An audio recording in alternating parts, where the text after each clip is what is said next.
এবার আমুদি মাছ করছি আজকে। আমুদি মাছটাকে নুন হলুদ মাখিয়ে রেখে নিয়েছি, কুচি করে একটু ভেজে নিচ্ছি। তেল দিয়েছি, তো তেল দিয়ে পেঁয়াজটা হালকা হালকা ভেজে নিয়েছি। এটার মধ্যে আদা রসুন পেঁয়াজ পেস্ট করেছি, তো পেস্টটার মধ্যে দিয়ে দেবো। তো এটার মধ্যে আদা রসুন পেস্টটা দিয়ে দিয়েছি।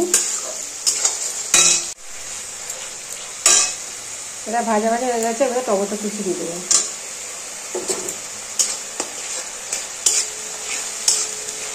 এটা ভালো করে একটু কষিয়ে নেব।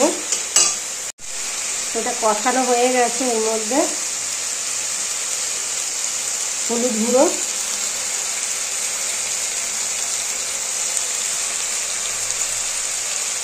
জিরের গুঁড়ো,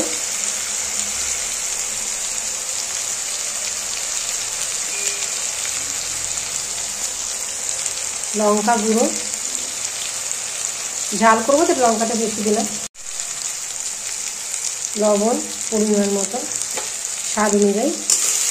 এবার এটাকে কষাবো।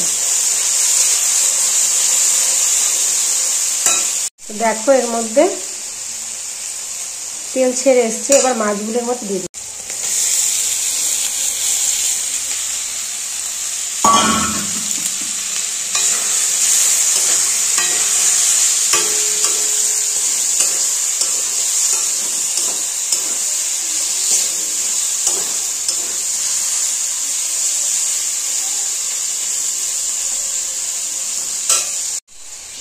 তো এর মধ্যে জল দিয়ে দেবো পরিমাণ মতন। ঝাল করবো, ঝাল যেরকম জল হয় সেরকম জল দিয়ে দেবো।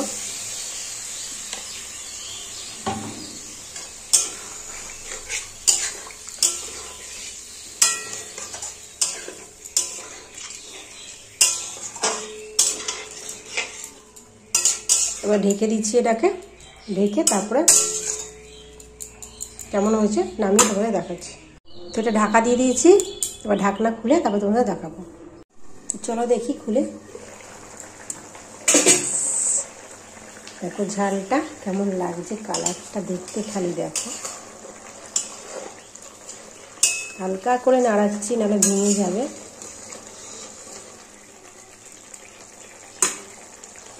দেখো, তো এর মধ্যে ধনেপাতা কুচি দেবে তোমরা। তো আমি দিতে ভুলে গেছি, মানে দোকান থেকে বাজার থেকে আমি না ধনেপাতাটা আনতে ভুলে গেছি, তাই ধনেপাতা কুচিটা দিতে পারিনি। তোমরা এর মধ্যে ধনেপাতা কুচি দেবে, দেখবে খুব সুন্দর লাগবে, আরও খেতে সেন্টটা খুব ভালো লাগবে। তো কেমন লাগলো অবশ্যই জানিও কমেন্ট করে, লাইক করে দিও, শেয়ার করে দিও। তো টাটা, নেক্সট ভিডিওতে আবার আসবো।